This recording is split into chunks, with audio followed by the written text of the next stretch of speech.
নমস্কাৰ আমাৰ বিশেষ অনুষ্ঠান বিশেষ এঘণ্টালৈ আপোনাক স্বাগতম জনাইছোঁ আজি পুনৰবাৰ কৈছোঁ যে কংগ্ৰেছৰ যি মিত্ৰতা এতিয়া কংগ্ৰেছক বুমেৰাং হিচাপে আক্ৰমণ কৰিছে কংগ্ৰেছৰ মিত্ৰতা এতিয়া কংগ্ৰেছক খেলিছে পুনৰবাৰ কৈছোঁ কংগ্ৰেছে মিত্ৰতাৰ নামত যিখন নাটক কৰিলে এতিয়া কংগ্ৰেছ কৰ্মীয়ে গৌৰৱ গগৈ মুৰ্দাবাদ ধ্বনি দিছে কংগ্ৰেছ কৰ্মীয়ে মুণ্ডনৰ কাৰণে সাজু হৈছে আৰু কংগ্ৰেছ কৰ্মীয়ে হুঁচিয়াৰ গৌৰৱ গগৈ বুলি ক'বলৈ আৰম্ভ কৰিছে আৰু কংগ্ৰেছে এতিয়া কংগ্ৰেছ কৰ্মীসকলক বিশেষকৈ হাইকমাণ্ডে কংগ্ৰেছ কৰ্মীসকলক সেয়েহে কোনো টেলিভিশ্যনৰ অনুষ্ঠানত অংশগ্ৰহণ কৰাৰ পৰা বাৰণ কৰিছে কাৰণ কংগ্ৰেছ এতিয়া ইতস্তত অৱস্থাত আছে কংগ্ৰেছ এতিয়া অপ্ৰস্তুত অৱস্থাত আছে আৰু কংগ্ৰেছ কৰ্মীয়ে কংগ্ৰেছৰ হাইকমাণ্ডৰ বিৰুদ্ধে আপত্তি কৰিছে যে এই মিত্ৰতা মিয়া মুছলমানক কেন্দ্ৰ কৰি এতিয়া এই মিত্ৰতা এতিয়া গেথেলা আলুৰ এতিয়া নিসিজা আলুত পৰিণত হৈছে গেথেলা মাৰিছে গোটেই কাণ্ডত আৰু কংগ্ৰেছ কৰ্মীৰ বিক্ষোভত এতিয়া হাইকমাণ্ডে কৈছে যে কোনো টেলিভিশ্যনৰ আলোচনা চক্ৰত বিশেষকৈ নিউজ লাইভত অংশগ্ৰহণ কৰিব নালাগে এয়া কংগ্ৰেছ হাইকমাণ্ডৰ নিৰ্দেশ কিন্তু তাৰপিছতো আমাৰ লগত আছে কেইবাজনো কংগ্ৰেছ কৰ্মী সেই হাইকমাণ্ডক মই ক'ব বিচাৰিছোঁ যে আপোনালোকৰ নিৰ্দেশ এতিয়া আপোনালোকৰ কৰ্মীয়ে নামানে আপোনালোকৰ মিত্ৰতা আপোনালোকৰ কৰ্মীয়ে নামানে আপোনালোকে মিত্ৰতা কৰে আৰু কৰ্মীয়ে আপোনালোকৰ আগত প্ৰতিবাদ আৰম্ভ কৰে আজি সৰুপথাৰত গৌৰৱ গগৈৰ আগত ক'লে যে আমি মুণ্ডন কৰিম 24 ঘণ্টা সময় দিলোঁ যদিহে সৰুপথাৰত যদি আপোনালোকে অসম জাতীয় পৰিষদক এৰি দিয়ে বিন্যা গান্ধীক দেখিবলৈ পোৱা গ'ল যদি অসম জাতীয় পৰিষদক এৰি দিয়ে তেনেহ'লে ৰকিবুল হুছেইন হুঁচিয়াৰ বুলি ক'বলৈ আৰম্ভ কৰিছে আজি বিহালীত দেখিবলৈ পোৱা গ'ল CPI-MLক যদি প্ৰাৰ্থিত্ব দিয়ে তেনেহ'লে কংগ্ৰেছ কৰ্মীয়ে দল এৰিবলৈ সাজু হৈছে বিশ্বনাথত এতিয়া কংগ্ৰেছ কৰ্মী কেৱল আঙুলিৰ ওপৰত লিখিব পৰা কেইজনমান আছে সকলোৱে বিজেপিত যোগদান কৰিছে খোৱাঙত এতিয়া খোৱা কামোৰা আৰম্ভ হৈছে কংগ্ৰেছ কৰ্মী আৰু অসম জাতীয় পৰিষদক লৈ খোৱাং সমষ্টিত লুৰিণজ্যোতি গগৈক দিয়াৰ লগে লগে এতিয়া কংগ্ৰেছ আৰু অসম জাতীয় পৰিষদক লৈ খোৱা কামোৰা সমষ্টি হৈছে খোৱাং গতিকে এতিয়া এইদৰে অলেখ সমষ্টিত কংগ্ৰেছে এতিয়া হাতৰ বুমেৰাং নিজৰ আক্ৰমণৰ বাবে এৰি দিছে আজি আমাৰ লগত আছে বাৰণ কৰাৰ পিছতো কংগ্ৰেছে মানা কৰাৰ পিছতো গৌৰৱ গগৈ টেলিভিশ্যনৰ অনুষ্ঠানত নিউজ লাইভত বহিব নালাগে বুলি কোৱাৰ পিছতো কংগ্ৰেছ কৰ্মীসকল সেয়েহে গৌৰৱ গগৈ ক'ব বিচাৰিছোঁ যে আপোনাৰ নিৰ্দেশ এতিয়া কংগ্ৰেছ কৰ্মীয়ে নামানে তেনে এজন কংগ্ৰেছ কৰ্মীক এইবাৰ আমি পোনপটীয়া সম্প্ৰচাৰত স্বাগতম জনাইছোঁ বৰচলা সমষ্টিৰ পৰা তেখেতে আছে বৰচলা সমষ্টিৰ তেখেত প্ৰাৰ্থিত্ব প্ৰয়াসী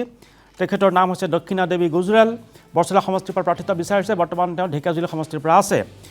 দক্ষিণা দেৱী গুজৰাল আপোনাক স্বাগতম জনাইছোঁ প্ৰথম প্ৰশ্ন মোৰ আপোনালৈ কিয় ৰিপুণ বৰাক নালাগে বৰচলা সমষ্টিত ৰিপুণ বৰাই বৰচলা সমষ্টিত টিকট বিচাৰিছে কিন্তু আপোনালোকে কৈছে ৰিপুণ বৰা গো বেক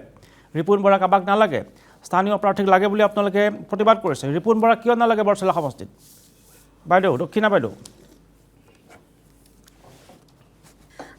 যিকেইগৰাকী আমাৰ বৰচলা সমষ্টিৰ প্ৰাৰ্থিত্ব বিচাৰিছোঁ স্থানীয় আমি গোটেইখিনি মিলাই বৰচলা সমষ্টিত 12গৰাকীয়ে আমি প্ৰাৰ্থিত্ব প্ৰয়াসী আছোঁ তাৰ ভিতৰত আমি প্ৰথম সদায় আজি আপুনি এটা কথা চাওক এই কথাটো আমি সকলোৱে লক্ষ্য কৰিব লাগিব যিটো নিৰ্বাচন আগৰ পিছৰ নিৰ্বাচনতো আমি সকলোৱে এটাই কথা আমি সকলোৱে বিচাৰোঁ যে স্থানীয় এগৰাকী ব্যক্তিয়ে যিটো অঞ্চলৰ পৰা প্ৰতিনিধিসকলৰ মাজৰ পৰা প্ৰতিনিধিত্ব কৰি ওলাব এজন প্ৰতিনিধি জনপ্ৰতিনিধি মানে হ'ল জনতাৰ সেৱক গতিকে সেই সেৱকজন জনতাৰ কাৰণে কালিৰ দিনটোত প্ৰতিনিধি হৈ ওলাই আহোঁতে যদি স্থানীয় হয় তেখেতে সেই ঠাইৰ বিভিন্ন অভাৱ অভিযোগ সেই ঠাইৰ ভৌগোলিক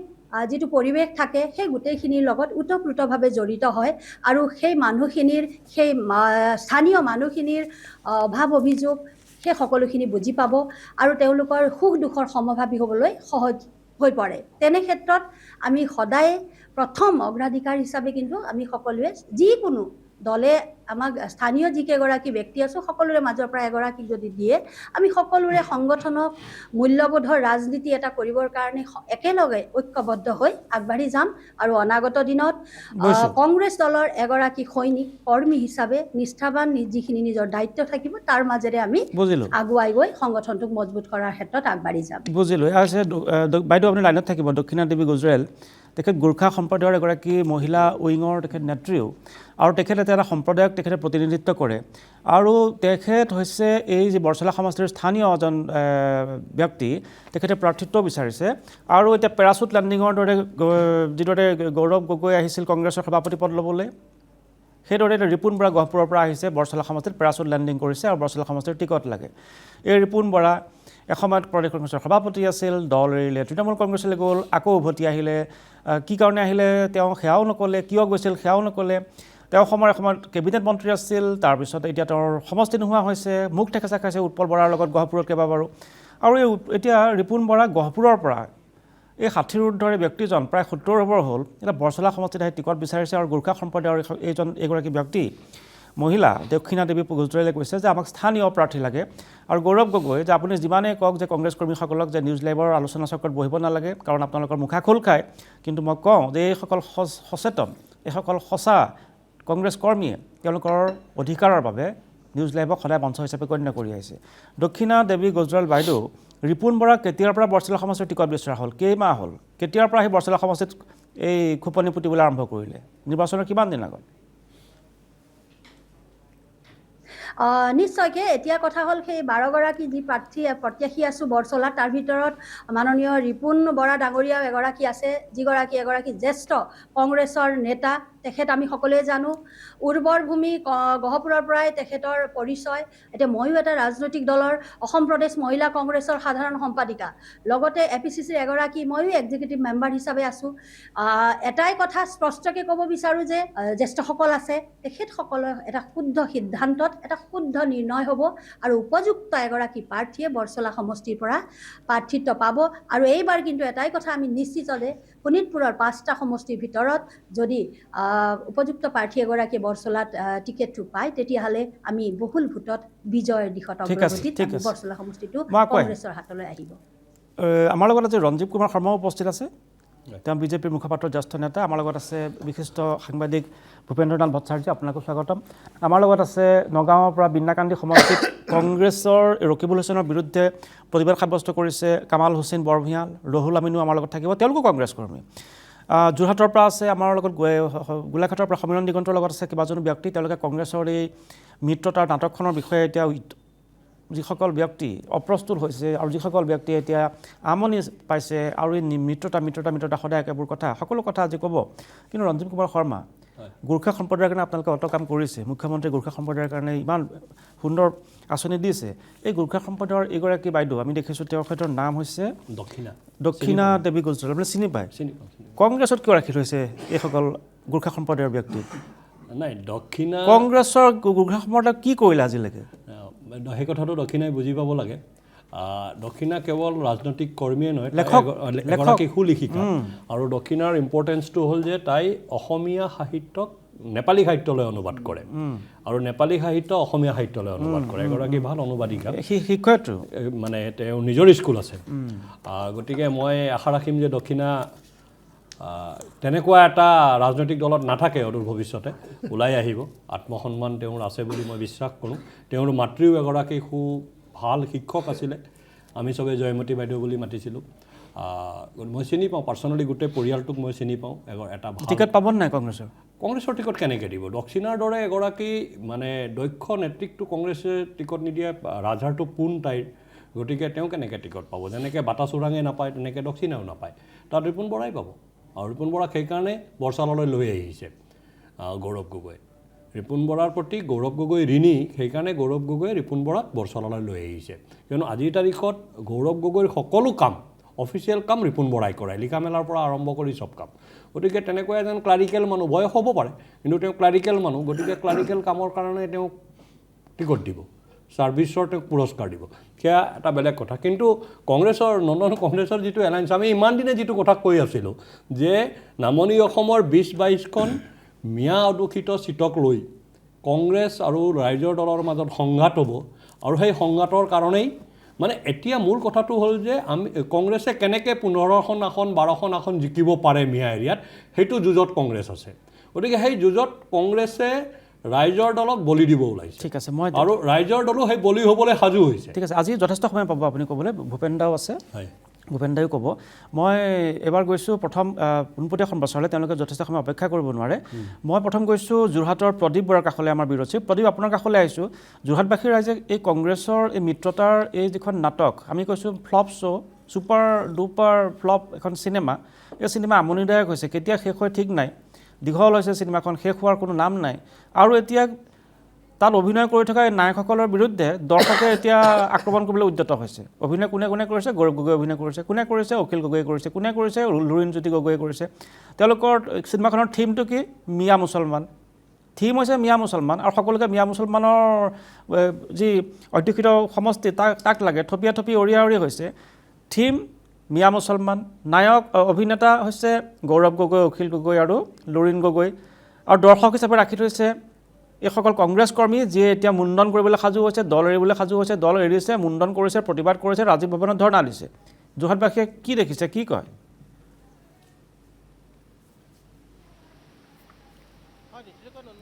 নিৰ্বাচন যিহেতু পদূলিমুখত আৰু ইতিমধ্যে সকলো ৰাজনৈতিক দলে প্ৰস্তাৱ আৰম্ভ কৰিছে, কিন্তু মই এটা কথা এই মুহূৰ্তত জনাই লওঁ যে যোৰহাট বিধানসভা সমষ্টিত এনেকুৱা এটা অৱস্থা হৈছে যে আমি কোনো এটা টক শ্ব' বা কোনো এটা অনুষ্ঠানৰ কাৰণে এজন কংগ্ৰেছ কৰ্মীক আপুনি বহুতবাৰ কৈ আছে যে মাতিব লাগে, কিন্তু আমি এজন কংগ্ৰেছ কৰ্মীক বিচাৰি নাপাওঁ, প্ৰাৰ্থিত্ব প্ৰয়াসীক বিচাৰি পোৱা নাযায়। আৰু আজি এই অৱস্থা হৈছে, এনে অৱস্থাত যোৰহাটবাসীয়ে লক্ষ্য কৰিছে যে এতিয়া গৌৰৱ গগৈ দেখিছে যে মিয়া মুছলমানৰ ভোট লাগে, অসম জাতীয় পৰিষদক আসন কেইখনমান এৰি দিছে, তাতো প্ৰতিবাদ। নিজৰ প্ৰাৰ্থিত্ব ৰজনীন্দ্ৰ তিৰ্কীক হওক, ৰিপুণ বৰাক হওক প্ৰাৰ্থিত্বক দিয়ালৈ বিভিন্ন সমষ্টিলৈ তেওঁলোকে পেৰাচুট লেণ্ডিং কৰাইছে, তাতো প্ৰতিবাদ। মানে চাৰিওফালে প্ৰতিবাদ, কিন্তু মিয়া মুছলমানৰ ভোট লাগে, এয়া হৈছে ৰাজনীতি।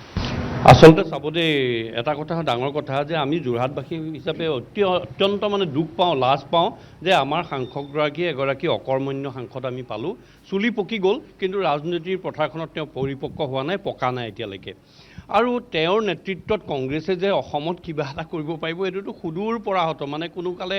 নভবা নিচিন্তা এটা সাঁথৰ মানে সপোনৰ লেখীয়া কথা। এতিয়া বিজেপিয়ে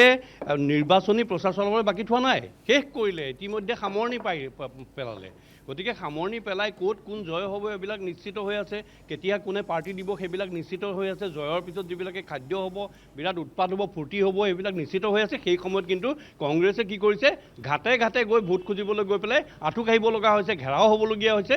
খোদ দলৰ সভাপতিজন, ৰাজ্যিক সভাপতিজন ঘেৰা ল'বলগীয়া হৈছে। তাতকৈ লাজৰ কথা জানো কোনোবা এটা ৰাজনৈতিক দলৰ কাৰণে থাকিব পাৰে? গতিকে এইখিনি সময়ত আমি এটা কথাই ক'ব খোজোঁ, কংগ্ৰেছ এতিয়া শুই থকা ভাল, কংগ্ৰেছ আৰু ওলাই আহি লাভ নাই। কংগ্ৰেছ ইতিমধ্যে এটা বুৰঞ্জী হ'ল, অতীত হ'ল। গতিকে কংগ্ৰেছ দলটোক আৰু ৰাইজে কেতিয়াও গ্ৰহণ নকৰে। কংগ্ৰেছৰ এতিয়া চাটিপুটি লাগিছে, কংগ্ৰেছৰ কেনেকৈ চাটিপুটি লাগিছে যে বিজেপিয়ে যে ইমান ভাল কামবিলাক কৰি আছে, গতিকে ইমান ভাল কামবিলাক কৰি থকাৰ কাৰণে তেওঁলোকে ভোট খুজিবলৈ ৰাইজৰ ওচৰলৈ যাবলৈ প্ৰয়োজনীয়তাই নোহোৱা হৈছে। আৰু কংগ্ৰেছক প্ৰত্যেক মুহূৰ্ততে ৰাইজে যলৈকে যাওক ত'তেই প্ৰত্যাখ্যান কৰিছে। গতিকে এইটো কথা কংগ্ৰেছে সহ্য কৰিব পৰা নাই। কংগ্ৰেছে গতিকে চাটিপুটি লাগি যিকোনো ধৰণৰ প্ৰলাপ বকিবলৈ য'তে ত'তে আৰম্ভ কৰিছে। আৰু মিত্ৰতাৰ যিটো তেওঁলোকে যিখন নাটক কৰিছে, এই মিত্ৰতাৰ নাটকখন চাই আচলতে আমাৰ হাঁহি উঠাৰ বাহিৰে অন্য একো নাই। খোৱাগত প্ৰতিবাদ, য'ত লুৰিণজ্যোতি গগৈক দিছে খোৱাগত প্ৰতিবাদ। হয়, এইটো মানে আটাইতকৈ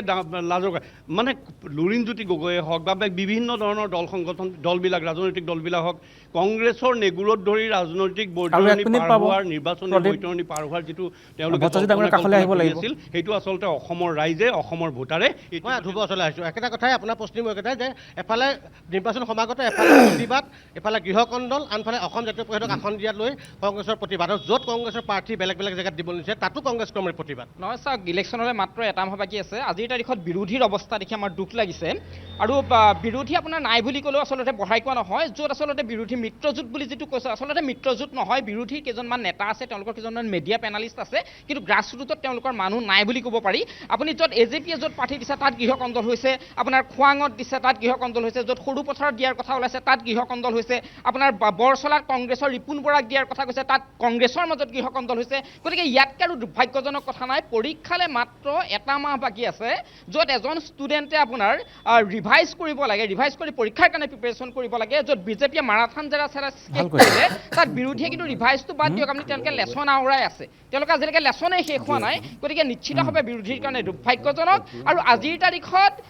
যিটো উন্নয়নৰ ৰাজনীতি, মুখ্যমন্ত্ৰী ডক্টৰ হিমন্ত বিশ্ব শৰ্মা ডাঙৰীয়াৰ নেতৃত্বত যিটো গতিশীল ৰাজনীতি, প্ৰগতিশীল ৰাজনীতি, উন্নয়নৰ যিটো ৰাজনীতি, নিকা আৰু দুৰ্নীতিমুক্ত সমাজ গঢ়াৰ ক্ষেত্ৰত তেখেতৰ যিটো ভূমিকা, তাৰ তুলনাত বিৰোধীৰ আজিৰ তাৰিখত কিন্তু কোনো কাম নাই। মই এইটো কথা নদি ক'ব পাৰোঁ, 2026ৰ ইলেকশ্যনত কাক ভোট দিব, কোন জিকিব, নিশ্চিতভাৱে অসমৰ মানুহে কিন্তু আজিৰ তাৰিখত হৃদয়ত বহাই ল'লে এইটো কথা। আৰু এটা কথা পুনৰবাৰ মই কৈছোঁ, এটা কথা নিৰপেক্ষ ব্যক্তি হ'লেও মই ক'ব লাগিব যে আজিৰ তাৰিখত কিন্তু বিজেপি কিন্তু সঁচাকৈ অপ্ৰতিৰোধ্য। বিজেপিক কোনেও কিন্তু ৰাখিব নোৱাৰে। ইয়াৰ কাৰণ এটাই, ডেভেলপমেণ্ট পলিটিক্স, মুখ্যমন্ত্ৰী ডক্টৰ হিমন্ত বিশ্ব শৰ্মাৰ ডেভেলপমেণ্ট পলিটিক্স, তেখেতৰ প্ৰগতিশীল ৰাজনীতি আৰু তেখেতৰ নিকা ৰাজনীতিৰ কাৰণে অসমৰ ৰাইজে পুনৰ কিন্তু বিজেপি আৰু ক'ব বিচাৰোঁ, সুবিধা প্ৰদান কৰিব। যোৰহাটবাসীৰ দুজনকৈ প্ৰতিনিধি, আৰু তেওঁলোকক আমি বাছি বিচাৰি আমি এই অনুষ্ঠানত অংশগ্ৰহণ কৰোৱা নাই। আমাৰ যোৰহাটৰ সাংবাদিক ব্যুৰ' চিফ প্ৰদীপ বৰাই যোৰহাটৰ ৰাজপথত এই ব্যস্ত সময়ত উপস্থিত আছে আৰু এই ব্যস্ত সময়ত ৰাজপথত উপস্থিত থকাৰ সময়তে এই দুজন সদাশয় ব্যক্তিয়ে নিউজ লেবৰ অনুষ্ঠানত পোনপটীয়াকৈ অংশগ্ৰহণ কৰিছে। গতিকে গৌৰৱ গগৈ ডাঙৰীয়া, আপুনি যিমানেই কংগ্ৰেছ কৰ্মীসকলক বাধা নিদিয়ক যে নিউজ লেবৰ অনুষ্ঠানলৈ যাব নালাগে, এই ধৰণৰ সদাশয় ব্যক্তিয়ে আপোনাক সদায় সকীয়াই থাকিব। আপুনি হাইকমাণ্ডে যিমানেই কংগ্ৰেছ কৰ্মীক নকওক যে টেলিভিশ্যনৰ অনুষ্ঠানত নিউজ লেবত অংশগ্ৰহণ কৰিব নালাগে, তাৰপিছতো এইসকল প্ৰতিবাদী কংগ্ৰেছ কৰ্মীয়ে হওক বা সদাশয় লোকেই হওক আপোনাৰ ভুল আঙুলীয়া দি থাকিব। কাৰণ নিউজ লেবৰ মঞ্চখন হৈছে অতি বৃহৎ মঞ্চ। এই বৃহৎ মঞ্চখনত আপুনি নোহোৱা কৰিব নোৱাৰে। এই বৃহৎ মঞ্চখনত মানুহৰ আকাল কেতিয়াও হোৱা নাছিল আৰু নহয়। মই এটা কথা ক'ব বিচাৰিছোঁ, যোৰহাটৰ আমাৰ ব্যুৰ' চিফ প্ৰদীপ কুমাৰ বৰা তেওঁ যোৰহাটৰ এই ব্যস্ত সময়ত যোৰহাটৰ ৰাজপথত এই দুজন সদাশয় ব্যক্তিক তেওঁ সাক্ষাৎ গ্ৰহণ কৰিছে আৰু স্বতঃস্ফূৰ্তভাৱে তেওঁলোকে প্ৰকাশ কৰিছে তেওঁলোকক যোৰহাটবাসীয়ে চিনি পায়, গতিকে তেওঁলোকৰ বিষয়ে মই পৰিচয় দিয়াৰ প্ৰয়োজন নাই। মই প্ৰদীপ আপোনাক ধন্যবাদ জ্ঞাপন কৰিছোঁ। সময় মোৰ কম, ষ্টুডিঅ'ত আছে ভূপেন ভট্টাচাৰ্য ডাঙৰীয়া, মই তেওঁৰ কাষলৈ আহিব লাগিব। আপোনাক অশেষ ধন্যবাদ। সমীৰণ আপুনি লাইনত থাকিব, আকৌ আপোনাৰ কাষলৈ আহিম। বিনাকান্দিলৈ যাম ইয়াৰ পিছত পিছিয়াৰ। বিনাকান্দিত আমাৰ লগত আছে কংগ্ৰেছ কৰ্মী। কিন্তু ভূপেন ভট্টাচাৰ্য ডাঙৰীয়া, এই ব্যক্তিজনকো এটা সুন্দৰ উপমা দিছে যে পৰীক্ষালৈ আৰু এমাহো নাই, অৰ্থাৎ নিৰ্বাচনলৈ এমাহো নাই। আৰু এমাহলৈ নথকা অৱস্থাত যেতিয়া এজন শিক্ষাৰ্থীয়ে মেট্ৰিক পৰীক্ষাই হওক বা উচ্চতৰ মাধ্যমিক শিক্ষান্ত পৰীক্ষা, যিকোনো শিক্ষান্ত পৰীক্ষাই হওক বা ফাইনেল পৰীক্ষা বা চূড়ান্ত পৰীক্ষাই হওক, তেতিয়া ৰিভিজনত কৰে বা পুনৰীক্ষণ কৰে, পঢ়াৰ পুনৰীক্ষণ কৰে। বিজেপিয়ে সেই কামটো কৰি আছে। আৰু কংগ্ৰেছে এতিয়া কিতাপ কিনিবলৈ সময় পোৱা নাই। যিখন কিতাপ পঢ়ি পৰীক্ষা দিব লাগিব সেই কিতাপখনেই কিনিব পৰা নাই। কিতাপ কিনিবলৈ গৈছে, কিন্তু কিতাপ কিনি আনি পঢ়িবলৈ সময় পোৱা নাই। কি পঢ়িব, কি জ্ঞান ল'ব, কি পৰীক্ষা দিব, অৰ্থাৎ এই ভোটত কি হ'ব, খুব সুন্দৰ উপমা দিছে যোৰহাটৰ ব্যক্তিজনে। নন্দন, মই এইকেইটা দিন অহৰহভাৱে এটা কথা কোৱাটো আকৌ এবাৰ পুনৰাবৃত্তি কৰিব বিচাৰিছোঁ যে 2016 চনত যেতিয়া প্ৰথমবাৰ NDA চৰকাৰ, বিজেপি নেতৃত্বাধীন NDA চৰকাৰ অসমত গঠন হৈছিল, আৰু তেতিয়াৰ পৰা এতিয়ালৈ 10 বছৰ, আৰু দুটাকৈ নিৰ্বাচনত শোচনীয়ভাৱে পৰাস্ত হৈছে কংগ্ৰেছ দল। 3টাকৈ কাৰ্যকাল তেওঁলোকে চৰকাৰ চলাইছিল, তাৰপিছত দুটাকৈ।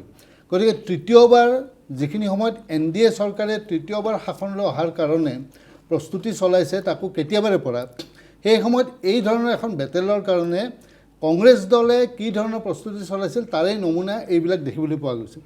তাৰমানে তেওঁলোকে গোটেই নিৰ্বাচনটোকেই যে সম্পূৰ্ণ এটা ধৰণৰ বেলেগ এটা দৃষ্টিৰে তেওঁলোকে চাইছে, এইটো এটা অপৰিপক্কতা। প্ৰথম কথাটো এইটোৱে যে তেওঁলোকে হয়তো এই ভৰসাই কৰি আছিল যে হিমন্ত বিশ্ব শৰ্মা বিজেপিক মানুহে বেয়া পাব আৰু বেয়া পাই আমাক ভোট দিব। তেওঁলোকে ইমানেই সেই কথাটোকে কৈ আছিল বাই ডিফল্ট। আৰু সেইকাৰণে সন্মানীয় মুখ্যমন্ত্ৰীগৰাকীক তেওঁলোকে আক্ৰমণ কৰি আছিল। কিন্তু এতিয়া যেতিয়া জোৰপুৰি হাত পালেহি, তেওঁলোকৰ যিটো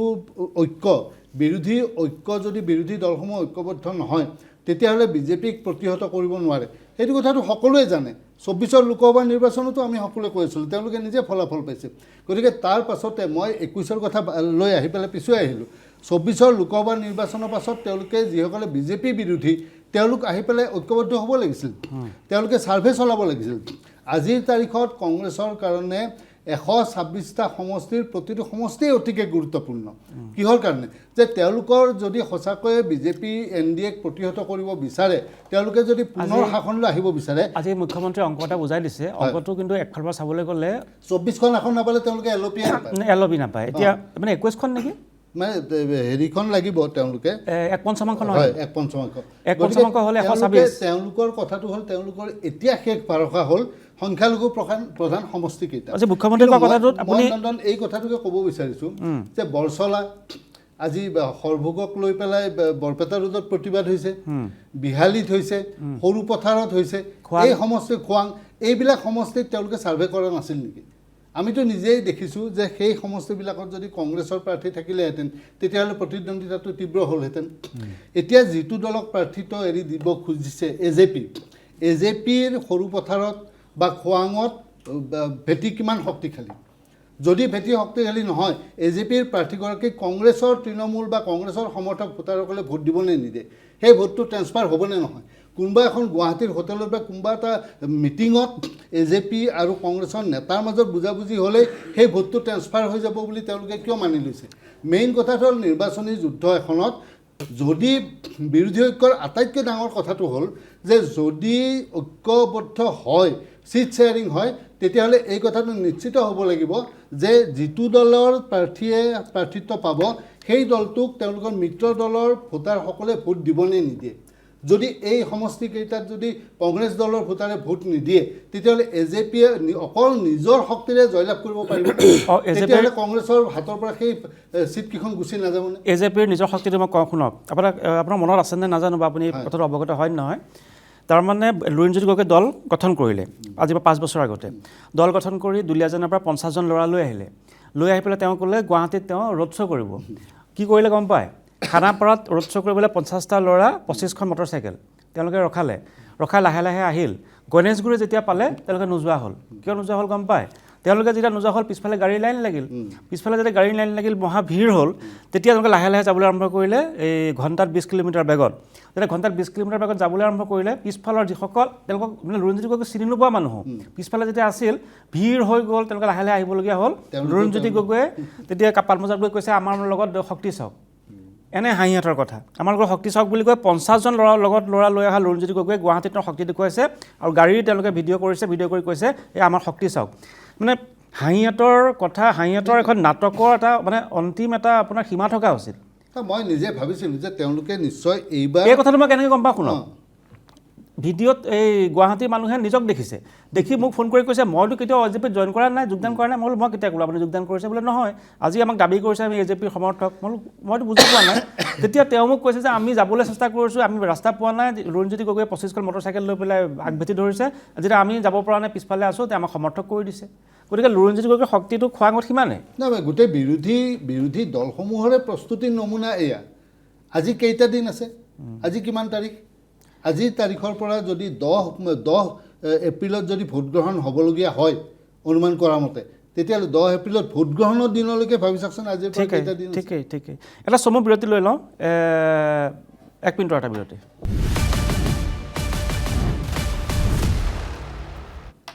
পুনৰ উভতি আছোঁ অনুষ্ঠানৰ পৰৱৰ্তী অংশলৈ বিন্নাকান্দিৰ পৰা আছে কংগ্ৰেছ কৰ্মী নামটো ক'ব নেকি আপোনাৰ আপুনি কামাল হুছেইন বৰভূঞা নে শুনিছেনে তেখেতে নাই শুনা আপোনাৰ পৰিচয়টো দিব নেকি বিন্নাকান্দিৰ পৰা মই আসিফ জাভেদ শুনা পাইছোঁ অঁ মই ব্লক কংগ্ৰেছ বিন্নাকান্দি ব্লক কংগ্ৰেছৰ উপ সভাপতি দবকা জিলা পৰিষদৰ সদস্য আসিফ জাভেদ আসিফ মই আপোনাক সুধিব বিচাৰিছোঁ বিন্নাকান্দিতো অসম জাতীয়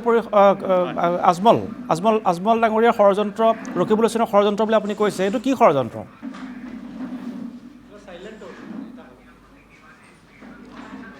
চাওক বিন্নাকান্দি সমষ্টিখন যিহেতুকে আপোনালোকে জানে যিহেতুকে কংগ্ৰেছৰ টেলিভিশ্যনৰ চুইচটো কমাই লওক ইয়াত যোৱা পঞ্চায়ত আপোনাৰ সন্মুখত থকা টেলিভিশ্যনৰ চুইচটো আপুনি কমাই ল'ব ভলিউমটো আপুনি কমাই ল'ব টেলিভিশ্যনৰ ভলিউমটো কমাই ল'ব কওক এতিয়া আসিফ কওক আপোনালোকে জানে যে বিন্নাকান্দি সমষ্টিখন যিহেতুকে কংগ্ৰেছৰ দুৰ্গ বুলি ক'ব পাৰি যিহেতুকে এই বিন্নাকান্দি সমষ্টি 25খন পঞ্চায়তেৰে গঠিত আৰু এই 25খন পঞ্চায়তত যোৱা পঞ্চায়ত নিৰ্বাচনত কংগ্ৰেছ দলৰ আঞ্চলিক সদস্য জয়ী হৈ আহিছিলে 4টা জিলা পৰিষদ জয়ী হৈছে বৃহৎ ব্যৱধানত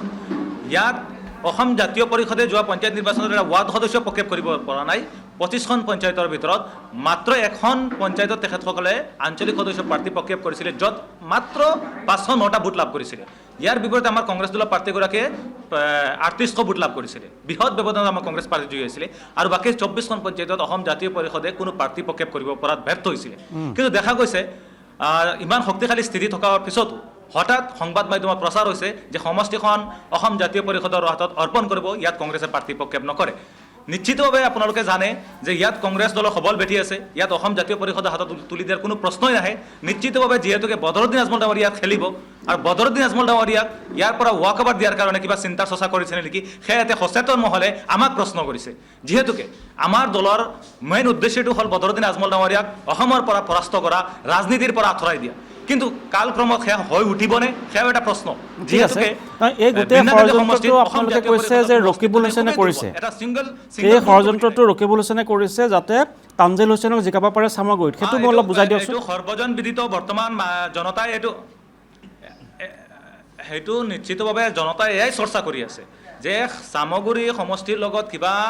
এই বিন্নাকান্দি সমষ্টিৰ কিবা এটা আদান প্ৰদান চলিছে নেকি যে বদৰুদ্দিন আজমল ডাঙৰীয়া ইয়াৰ পৰা যদি হৈ যায় তেনেহ'লে বদৰুদ্দিন আজমল জয়ী কৰাৰ স্বাৰ্থত যোৱা সময়ছোৱাত তেখেতৰ তাতে যদি পুত্ৰ পৰাস্ত হৈছিল ইয়াত জয়ী হোৱাৰ কিবা এটা ৰাইজে কিন্তু এই কথাটো চৰ্চা কৰি আছে আৰু আমি কংগ্ৰেছৰ মই জিলা পৰিষদৰ সদস্য হিচাপে নিশ্চিতভাৱে আমাক মানুহে প্ৰশ্ন কৰি আছে যে চামগুৰিৰ লগত তানজিল হুছেইনক জিকোৱাৰ কাৰণে কি ইয়াত হেৰি কৰিছে নেকি গতিকে আমিও মানুহৰ প্ৰশ্নৰ সন্মুখীন হৈছোঁ গতিকে আমি আশাবাদী আমাৰ কংগ্ৰেছৰ আমাৰ অসম প্ৰদেশ কংগ্ৰেছ কমিটিৰ সভাপতি সন্মানীয় গৌৰৱ গগৈ ডাঙৰীয়াক আমি নিশ্চিতভাৱে আমি আশাবাদী তেখেতৰ ওপৰত যে তেখেতে সঠিক সিদ্ধান্ত গ্ৰহণ কৰিব আৰু আজমল ডাঙৰীয়াক পৰাস্ত কৰাৰ হেতুকে বিন্নাকান্দি সমষ্টিত কংগ্ৰেছৰ সবল ভেটিত আছে আৰু বিন্নাকান্দি সমষ্টিত কংগ্ৰেছৰ প্ৰাৰ্থী প্ৰক্ষেপ কৰিব লুৰিণজ্যোতি গগৈয়ে এজন প্ৰাক্তন বিধায়ক নে মন্ত্ৰী আছিলে প্ৰাক্তন মন্ত্ৰীৰ পুত্ৰক টিকট দিব নহয় জানো খলিলুৰ চৌধুৰী হয় হয় তেওঁৰ পুত্ৰক টিকট দিব নহয় জানো চাওক হয় হয় সেইটো কি অংক হ'ল তেখেতৰ পুত্ৰ যিগৰাকী আছে সেইগৰাকী ব্যক্তি দীৰ্ঘ সময়ৰ পৰা আছিলে অসম গণ পৰিষদ দলৰ জিলা সভাপতি হুজাই জিলা সভাপতি তাৰ পিছত হঠাৎকে একমাহ আগতে তেখেতে অসম জাতীয় পৰিষদত যোগদান কৰিলে অসম জাতীয় পৰিষদত যোগদান কৰি ইয়াত তেখেতৰ কোনো ভেটিয়েই নাই কিন্তু কাৰ ইংগিতত লুৰিণজ্যোতি গগৈ ডাঙৰীয়াও যে তেখেতক প্ৰাৰ্থিত্ব প্ৰক্ষেপ কৰিব যিহেতুকে তেখেতৰ ওপৰত আমি সমষ্টিবাসী সকলোৱে জানে যে তেখেতৰ ওপৰত এটা বৃহৎ কেলেংকাৰী আছে তাৰ পিছতো লুৰিণজ্যোতি গগৈ ডাঙৰীয়াই এই কথাখিনি জানিও তেখেতক দলত যোগদান কৰালে আৰু যোগদান কৰি এতিয়া টিকেট প্ৰক্ষেপ কৰিব সেয়াও কিন্তু এটা প্ৰশ্নবোধক হৈ পৰিছে গতিকে লুৰিণজ্যোতি গগৈ ডাঙৰীয়াই কথাটো চিন্তা কৰক কাৰ ইচাৰাত এই ব্যক্তিগৰাকী চলি আছে এই কথাটো তেখেতে ভাবিব লাগিব যিহেতুকে সকলোৱে জানে যে এই ব্যক্তিগৰাকী অসমৰ মুখ্যমন্ত্ৰী হিমন্ত বিশ্ব শৰ্মা ডাঙৰীয়াৰ লগত এটা ঘনিষ্ঠ সম্পৰ্ক আছে এই কথাটো সৰ্বজনবিদিত তথা এই সময়ত কংগ্ৰেছত থকা সময়ত হিমন্ত বিশ্ব শৰ্মা ডাঙৰীয়া তেখেত দাদা ব্ৰিগেডৰ সদস্য আছিল বুলিও সংবাদ মাধ্যমত প্ৰচাৰ হৈছিলে ইয়াৰ পিছত হিমন্ত বিশ্ব শৰ্মা ডাঙৰীয়া যেতিয়া কংগ্ৰেছৰ পৰা আঁতৰি গুচি গৈছিলে এই ব্যক্তিগৰাকীও কংগ্ৰেছ ত্যাগ কৰিছিলে কংগ্ৰেছ ত্যাগ কৰি নিৰ্দলীয়ভাৱে প্ৰতিদ্বন্দ্বিতা কৰিছিলে আৰু তাৰ পিছ মুহূৰ্তত তেখেতে অসম গণ পৰিষদ দলৰ সভাপতি হৈছিলে আৰু অসম গণ পৰিষদৰ পৰা হঠাৎ একমাহ আগতে তেখেতে অসম জাতীয় পৰিষদ যোগদান কৰিলে গতিকে এই গোটেইখিনি কিন্তু এটা প্ৰশ্নবোধক হৈ আছে কাৰ লগত এই গোটেইখিনি জড়িত হৈ আছে কোন ইয়াৰ আঁৰত লুকাই আছে গোটেইখিনি কিন্তু সচেতন মহলে কিন্তু চৰ্চা কৰি আছে সচেতন মহল সন্মুখত এটা প্ৰশ্ন হৈ আহি আছে এতিয়া আছে এতিয়া আপুনি এটা কথা শুনিছে নাই যে আপোনালোকে এই যে কথাবোৰ সত্য কথাবোৰ যে কৈ দিয়ে সেয়েহে টেলিভিশ্যনৰ আলোচনা চক্ৰত যে এতিয়া অংশগ্ৰহণ কৰাৰ পৰা যে হাইকমাণ্ডে যে মানা কৰিছে যে টেলিভিশ্যনত অংশগ্ৰহণ কৰিব নালাগে টেলিভিশ্যনত কথা ক'ব নালাগে হাইকমাণ্ডে যে নিৰ্দেশ দিছে কি হ'ব এতিয়া আপোনালোকে সঁচা কথাবোৰ কৈ দিয়ে সঁচা কথাবোৰ লুকুৱাই ৰাখিব বিচাৰে কংগ্ৰেছৰ নেতাই চাওক গুৱাহাটীত গৈ থকা নেতাই এই কথাখিনি চাওক বিন্নাকান্দি সমষ্টিৰ ৰাইজৰ মনৰ কথাখিনি মই উত্থাপন কৰিছোঁ মই জানো মই ভাবোঁ হয়তো এই কথাখিনি কোৱাৰ কাৰণে যদি মোৰ ওপৰত চকজো আহিব পাৰে তাৰ কাৰণে মোৰ কোনো প্ৰক্ষেপ নাই কিন্তু বিন্নাকান্দি সমষ্টিবাসী ৰাইজ বাৰে প্ৰতাৰণা আৰু প্ৰবঞ্চনা বলি হ'বলগীয়া হৈছে 2021 চনত এইখন সমষ্টিৰ পৰা বিধানসভাত UDF দলত জিকোৱাৰ কাৰণে আমাক এলাইন্স কৰিছিলে সেই সময়তো কংগ্ৰেছৰ সবল স্থিতি আছিলে UDF পৰাস্ত হ'লেহেঁতেন কিন্তু সেই সময়ছোৱাত আমাৰ কংগ্ৰেছ কৰ্মীসকলৰ অনিচ্ছাকৃত আমি ভোট দিবলগীয়া হৈছিলে এইবাৰ কংগ্ৰেছৰ সবল বেঠি থকা সময়ছোৱাত আকৌ কি অসম জাতীয় পৰিষদৰ হাতত তুলি দিব বিচাৰিছে আমি এইখন সমষ্টিৰ পৰা বদৰুদ্দিন আজমল ডাঙৰীয়াক বিন্নাকান্দি সমষ্টিবাসী ৰাইজে বিদায় দিব বিচাৰে কিন্তু আমাৰ কিছুমান নেতাই কিহৰ স্বাৰ্থত বদৰুদ্দিন আজমল ডাঙৰীয়াক ৰাজনৈতিক ক্ষেত্ৰত জীৱিত ৰাখিব বিচাৰে সেয়াও কিন্তু এতিয়া সচেতন মহলে ঠিক আছে আসিফ আপুনি 1 মিনিটৰ কাৰণে লাইনত থাকক মই পুনৰ আহিম মই এবাৰ গোলাঘাটলৈ গৈছোঁ সমীৰণ আপোনাৰ লগত থকা ব্যক্তিসকলৰ বক্তব্য তাৰপিছত এটা বিৰতি সমীৰণ ইতিমধ্যে মিত্ৰতাৰ যিখন নাটক সেইখন একেবাৰে আমি দেখিছোঁ যে দীৰ্ঘদিন ধৰি এখন দীঘলীয়া নাটক হৈছে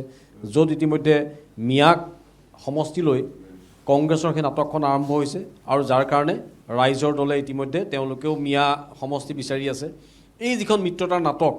এইখন কংগ্ৰেছে কিহৰ কাৰণে দীঘলীয়া কৰি আছে য'ত নেকি ইতিমধ্যে ইলেকশ্যন পালেহি হয় আচলতে কথাটো এনেকুৱা ধৰণৰ যে আমি সাধাৰণ জনতা হিচাপে জানোৱেই যে নিৰ্বাচনৰ ফলাফল কি হ'ব গতিকে তেওঁলোকে বৰ্তমান কংগ্ৰেছে কি কৰিছে যে নিজৰ যিটো লজ্জা নিবাৰণৰ কাৰণে কেৱল মিয়া অধ্যুষিত অঞ্চলসমূহ নিজৰ অধীনত ৰাখিব বিচাৰিছে বা সেই সমষ্টিসমূহ সংৰক্ষণ কৰিব বিচাৰিছে কাৰণ কংগ্ৰেছ দলৰ এতিয়া সেই স্থিতি নাই যে তেওঁলোকে আহি মিয়া অধ্যুষিত অঞ্চলৰ বাহিৰে বেলেগ এটা অঞ্চলত আহি তেওঁলোকে নিৰ্বাচনত প্ৰতিদ্বন্দ্বিতা কৰি সাধাৰণ জনতাৰ মানে আস্থা বুটলিবলৈ সক্ষম হ'ব আৰু তাৰ বিপৰীতে অখিল গগৈৰ নেতৃত্বাধীন যিটো ৰাইজৰ দল তেওঁলোকো সেই একেই ৰাস্তাতেই গৈ আছে যে তেওঁলোকো মিয়াৰ প্ৰেমত মগ্ন হৈ আছে গতিকে তেওঁলোক দুইটা দলকে যেতিয়া একেটা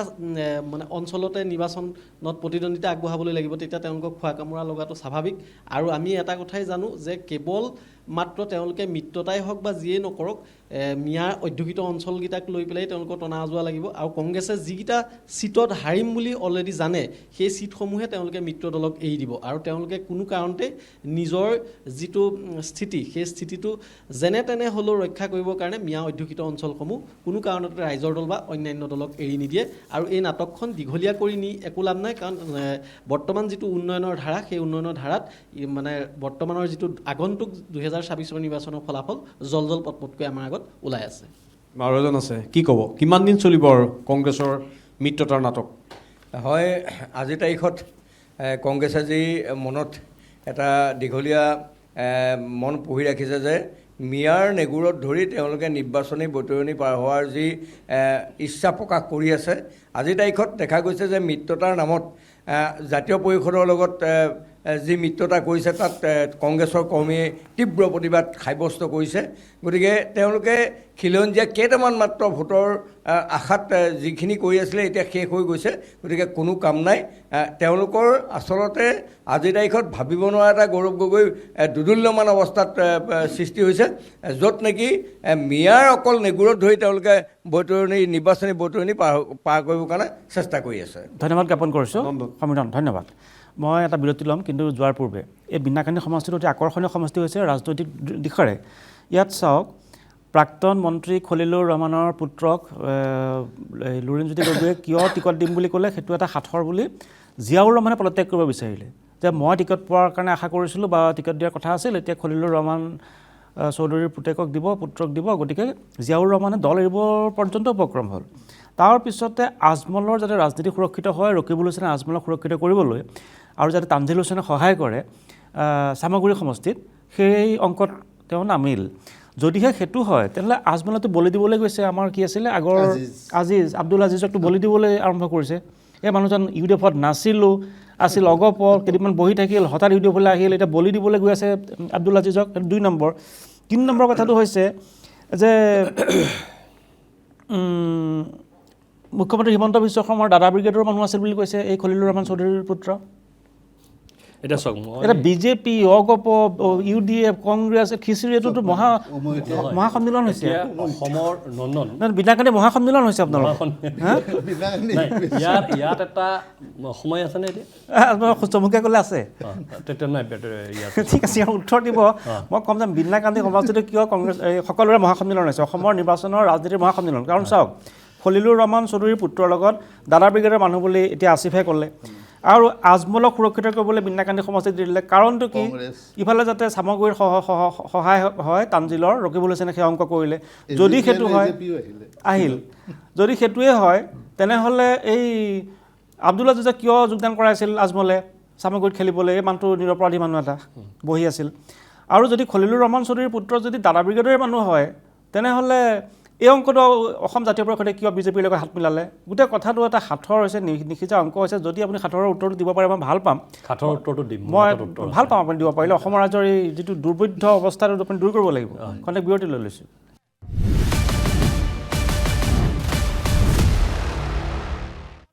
এতিয়া ৰঞ্জীৱ কুমাৰ শৰ্মা বিনাকান্দিত আপোনালোকৰ অংক কি আজমলৰ অংক কি ৰকিবুলৰ অংকটো কি আৰু খলিলুৰ ৰহমান চৌধুৰীৰ পুত্ৰ ৰেজাউল কৰিম চৌধুৰীৰ কি অংক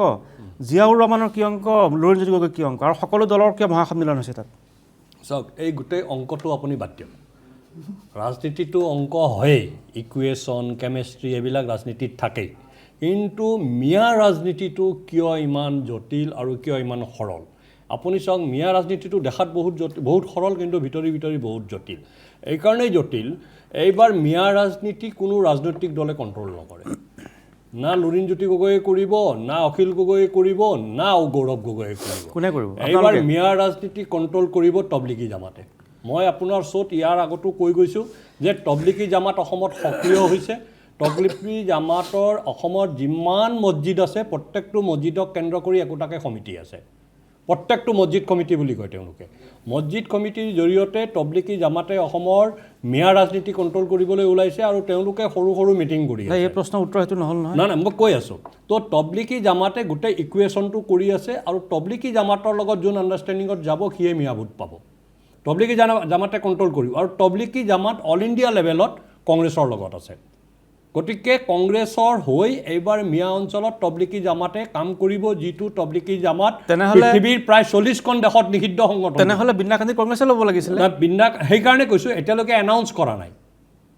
এই মানুহজনে যে কংগ্ৰেছৰ এজন নেতাই কৈছে মোক চৌকছ কৰিলে কৰক, মই কেয়াৰ নকৰোঁ, তেওঁৰ বেকত তবলিকি জামাতৰ দৰে শক্তিৰ হাত আছে। সেইকাৰণে আজিৰ তাৰিখত যিকোনো মিয়া নেতাই কংগ্ৰেছৰ যিটো প্ৰফেশ্যনেল তেওঁলোকৰ যিটো প্ৰচলিত ধাৰা, তাৰ ধাৰাত ঊৰ্ধত গৈ কংগ্ৰেছৰ নেতৃত্বক ধমকি দিব পাৰে। আজি এজন আসিফে আজি তেওঁ এটা জিলা পৰিষদৰ এজন সদস্য হয়, তেখেতে কৈছে মোক চৌকছ কৰিলে কৰিব। এই যে সাহসটো পাইছে তবলিকি জামাতৰ কাৰণে। দ্বিতীয় কথা, যোৱাবাৰ আসিফ ইয়াতে ৰাজনীতিৰ লগত তবলিকি জমাতৰ কি সম্পৰ্ক আছে? আপুনি এইটো কথা বেলেগ ফালে টানি ল'বলৈ বিচাৰিছে। নাই, মই কৈ লওঁ, তাৰপিছত আপুনি উত্তৰ দিব। দ্বিতীয় কথা, যোৱা উপ নিৰ্বাচনৰ সময়ত নমিনেশ্যন দিয়াৰ আগদিনাখন ৰকিবুল হুছেইন ক'ত গৈছিলে? ৰকিবুল হুছেইন গৈছিলে বদৰুদ্দিন আজমলৰ ওচৰত নিজৰ পত্নী আৰু পুত্ৰক লৈ আশীৰ্বাদ বিচাৰি। তেওঁৰ লগত জমিয়তৰ 3জন নেতা গৈছিলে, যি 3জন নেতাৰ ৰাজনীতিৰ লগত কোনো সম্পৰ্ক নাই। সেই সময়ত অসমৰ সংবাদপত্ৰই সেই বাতৰি পৰিৱেশন কৰিছিল। চামগুৰি সমষ্টিৰ কাৰণে চামগুৰি সমষ্টিত আশীৰ্বাদ বিচাৰি গৈছিল। আৰু বদৰুদ্দিন আজমলে কৈছিলে মোৰ ভতিজা আহিছে, মই ভতিজাক আশীৰ্বাদ দিছোঁ। তাতো UDF-ৰ প্ৰাৰ্থী দিয়া নাছিলে তো ল'ব পাৰে। নাই, আশীৰ্বাদ ল'ব পাৰি ন। তেওঁতো ৰকিবুল হুছেইনে কৈছিলে মই আজমলক সমাপ্ত কৰিছোঁ অসমৰ ৰাজনীতিৰ পৰা। যিসকল লোকে কংগ্ৰেছক সন্মুখত ৰাখি আজমলৰ ৰাজনীতি সমাপ্ত কৰাৰ ছেকুলাৰিজিমৰ কথা কয়, আজি তেওঁলোকে এই কথাটো বুজি পোৱা উচিত নন্দন, যে কংগ্ৰেছ আৰু আজমল এটা মুদ্ৰাৰে পিঠি সিপিঠি। চাওক, আমি আৰু এটা কথা মই কওঁ, তৰুণ গগৈ যেতিয়া কৈছিলে হু ইজ আজমল বুলি কৈ তৰুণ গগৈ যেনেকৈ অসমীয়া জাতীয়তাবাদী ভোটটো লৈ অসম গণ পৰিষদৰ উত্থানত বাধা দিছিল, ঠিক তেনেকৈ কংগ্ৰেছ বিৰোধী হৈ যোৱা মিয়া ভোটটো আজমলে লৈ পেলাই কংগ্ৰেছক সুৰক্ষিত কৰিছিল। ঠিক আছে, ৰ'ব এক মিনিট, মই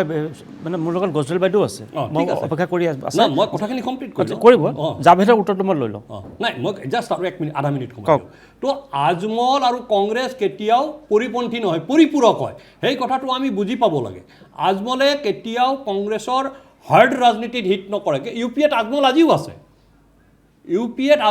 অংশীদাৰ হয়। ঠিক আছে, হ'ব। গতিকে আজমলক লৈ পেলাই কংগ্ৰেছৰ বেছি চিন্তা নাই, কিয়নো কালি আজমলৰ যিকেইজন MLA জিকি আহিব তেওঁলোক কংগ্ৰেছৰ লগতে থাকিব। আসিফ, আজমল চাহাবতো কংগ্ৰেছৰ বন্ধু, আপোনালোকে টিকট দিলে কিয় বেয়া পাইছে?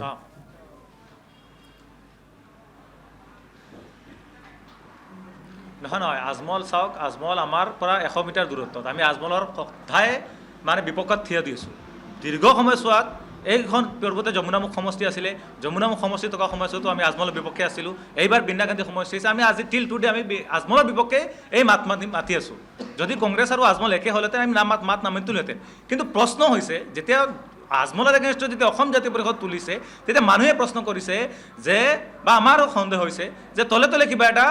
কেৱল এজন নেতাৰ লগত কিবা এটা সম্পৰ্ক আছে নেকি, যে তেখেতৰ কিবা এখন সমষ্টিৰ স্বাৰ্থত আজমলক জিকাব বিচাৰিছে নেকি। কিন্তু বাকী আমি আজমলৰ বিপক্ষত আছোঁ, আজমলক আমি ধূলিসাৎ কৰি দিম। যোৱা ধুবুৰী লোকসভা নিৰ্বাচনত আপোনালোকে দেখিছে, এবাৰ চামগুৰিত তাত কি বেলেগ সম্প্ৰদায়ৰ লোক আছে? 10 লাখ ভোটত পৰাস্ত হৈছে। চামগুৰিত UDF-এ প্ৰাক্তন বিধায়ক আব্দুল আজিজক টিকট দিছে। আপুনি ভাবেনে যে আব্দুল আজিজক হৰুৱাব আজমলে চামগুৰিত?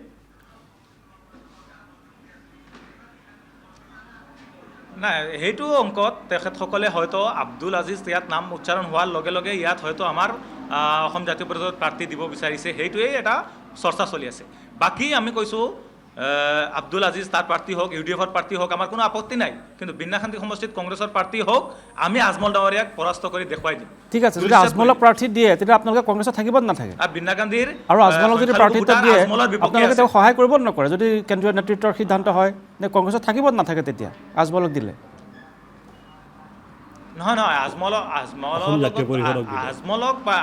UDF-ৰ বিপক্ষে সদায় আমি আছোঁ, আমি UDF-ৰ বিৰুদ্ধে আছোঁ। নাই, বিন্না কান্তিত ধৰি লওক জাতীয় পৰিষদৰ ৰেজাউলক দিলে, ৰেজাউল কৰিম চৌধুৰীক দিলে, তেতিয়া আপোনালোকে কংগ্ৰেছত থাকিব নাথাকে? নাই, আমি চাওক, এতিয়ালৈকে যথেষ্টখিনি সময় বাকী আছে, 15 দিন সময়। আমি জনামতে এতিয়ালৈকে সঠিক টিকেট বাছনি প্ৰক্ৰিয়া আকৌ পুনৰাবৃত্তি চলি আছে। মই সেইটো বুজি পালোঁ, মই বুজি পালোঁ। ধৰি লওক আসিফ, বুজি লওক প্ৰশ্নটো বুজি লওক। আসিফ, প্ৰশ্নটো বুজি লওক। যদিহে ৰেজাউল কৰিম চৌধুৰীক যদিহে বিনাকান্দি সমষ্টিত প্ৰাৰ্থিত্ব দিয়ে তেতিয়া আপোনালোকে কংগ্ৰেছত তেওঁক সমৰ্থন কৰিব নে নকৰিব নে দলত থাকিব নাথাকিব নাই আমি চাওক এতিয়া বৰ্তমানলৈকে আমি দলৰ মজিয়াত আছোঁ গতিকে দলৰ মজিয়াত থাকি আমি যিখিনি বিৰোধ কৰিব লাগে বা দলৰ যিখিনি ভুল হৈছে সেইখিনি সংশোধন কৰাৰ বা উত্থাপন কৰাৰ দায়িত্ব আমাৰ আমি উত্থাপন কৰি আছোঁ পৰৱৰ্তী সময়ছোৱাত যদি দলে হাইকমাণ্ডে নিৰ্দেশ প্ৰদান কৰে বা অসমৰ পৰা বিজেপি চৰকাৰ উৎখাত কৰাৰ ক্ষেত্ৰত যদি এলায়েন্স হয় তাৰ সিদ্ধান্ত আমি দলৰ হাইকমাণ্ডে যি সিদ্ধান্ত গ্ৰহণ কৰে তাৰ ওপৰত আমি ল'ম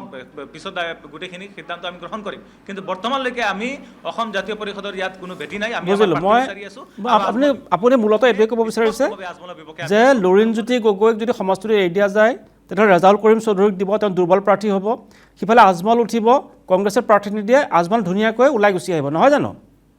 আৰু তেওঁ সহায় কৰিব তামজিল হুছেইন যাতে সামগ্ৰী ধুনীয়াকৈ ওলাই আহে UDF সহায় কৰিব নহয় জানো হয়নে হয় ঠিক আছে লাইনত থাকিব মই এবাৰ গজল বাইদেউৰ কাষলৈ আহিছোঁ বাইদেউ এই বাইদেউ আছে নহয় আমাৰ লগত মই দক্ষিণা বাইদেউ আপোনাৰ কাষলৈ আহিছোঁ ৰিপুণ বৰা কিয় নালাগে আপুনি ভালকৈ বুজাই কওকচোন স্থানীয় নেতা কিয় লাগে বৰচলাত ৰিপুণ বৰা কিয় নালাগে বাইদেউ আগৰ পিছৰ যদি আমি ইতিহাসৰ পাত লুটিয়াই চাওঁ ইয়াৰ পৰাই এগৰাকী স্পীকাৰ হিচাপে টংক বাহাদুৰ ৰায় আসন অলংকৃত কৰিছে বিধানসভাৰ তাৰ পাছতে আকৌ আজি বিভিন্ন ৰাজনৈতিক প্ৰেক্ষাপটতো বিভিন্ন যিসকল নেতা ইয়াৰ পৰা বৰচলা সমষ্টিৰ প্ৰতিনিধিত্ব কৰিছে সকলোৱে খুব শক্তিশালী আৰু বলিষ্ঠ কণ্ঠৰ নেতৃত্ব বৰচলা সমষ্টিত আছে সেই ক্ষেত্ৰত অনাগত দিনতো আমাৰ উচ্চ পদস্থ যিখিনি আমাৰ কংগ্ৰেছৰ বিষয়ববীয়াসকল আছে তেখেতসকলে নিশ্চয়কৈ অনুধাৱন কৰিব এই কথাখিনি আৰু আমি সংকল্পবদ্ধ এইবাৰ মই এটাই কথা বাৰে বাৰে ক'ব বিচাৰিছোঁ আমি স্থানীয় প্ৰাৰ্থী এগৰাকীক সকলোৱে অগ্ৰাধিকাৰ দিয়াটো সকলোৱে বিচাৰোঁ বুজিছোঁ এতিয়া কথাটো হৈছে মিত্ৰতাটো হোৱা নাই আমি দেখা নাই ৰাজ্যৰ দলৰ সৈতে মিত্ৰতা হোৱা নাই অখিল গগৈৰ লগত মিত্ৰতা হোৱা নাই কিন্তু লুৰিণ গগৈৰ লগত মিত্ৰতাৰ নামত এতিয়া বিনাকান্দি সমষ্টি আমি পাতি আছোঁ এতিয়া খাম খেয়ালি হৈছে খোৱাঙক লৈ খোৱা কামোৰ আৰম্ভ হৈছে এই মিত্ৰতাটো আজিলৈকে কিয় সম্পূৰ্ণ নহ'ল পৰীক্ষা দিবলৈ আৰু দিনেই নাই কিতাপ পঢ়া হোৱাই নাই আপোনালোকৰ হাইকমাণ্ডৰ আমি অত্যন্ত আশাবাদী আৰু মাত্ৰ কেইটামান মুহূৰ্তৰ পাছতে কেইটামান ঘণ্টাৰ পাছতে সেইখিনিও আমি হ'ব বুলিয়েই আমি বিশ্বাসী যে কংগ্ৰেছৰ লগত এতিয়া ৰাইজৰ দলৰো যিটো এটা অকণমান কিছু কথাত আমাৰ মিল হোৱা নাই সেইখিনিও আমি খুব সোনকালে আপোনালোকক ভাল বাতৰি বা ভাল খবৰটো জনাব পাম যে আমি ঐক্যবদ্ধভাৱে এইবাৰ নিৰ্বাচনত ঠিক আছে ৰাইজৰ দলো আমাৰ লগত থাকি আপুনি এগৰাকী প্ৰাৰ্থিত্ব প্ৰয়াসী স্থানীয় প্ৰাৰ্থী আপুনি কিয় পাব লাগে ৰিপুণ বৰাই কিয় পাব নালাগে ৰিপুণ বৰাটো আগৰ মন্ত্ৰী আছিল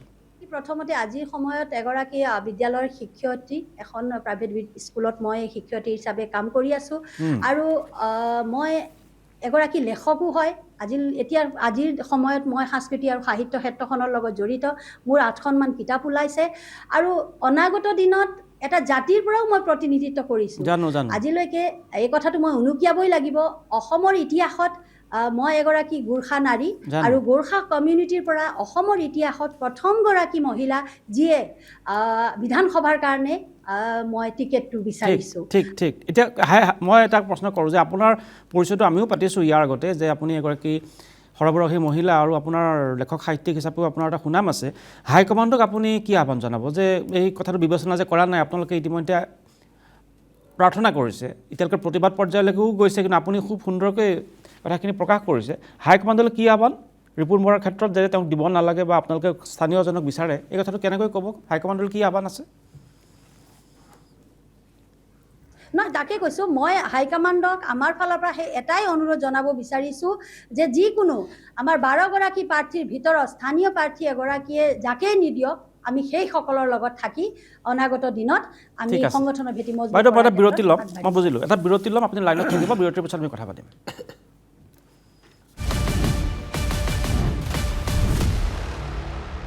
মই অনুষ্ঠানৰ শেষ অংশলৈ আহিছোঁ আসিফ জাভেদ হাইকমাণ্ডৰ সিদ্ধান্ত আপোনালোকে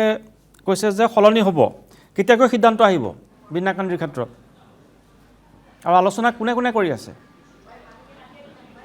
ইতিমধ্যে আকৌ এটা আপুনি ইতিমধ্যে সংবাদ মাধ্যমত প্ৰচাৰিত হৈছে যে আকৌ আমাৰ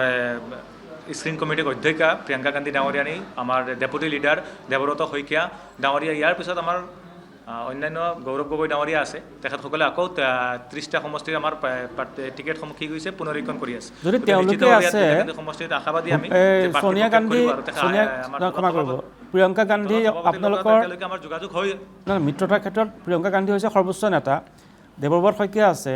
গৌৰৱ গগৈ আছে, তেনে ৰকিবুল হুছেইনে কামটো কেনেকৈ কৰে ভিতৰত সোমাই?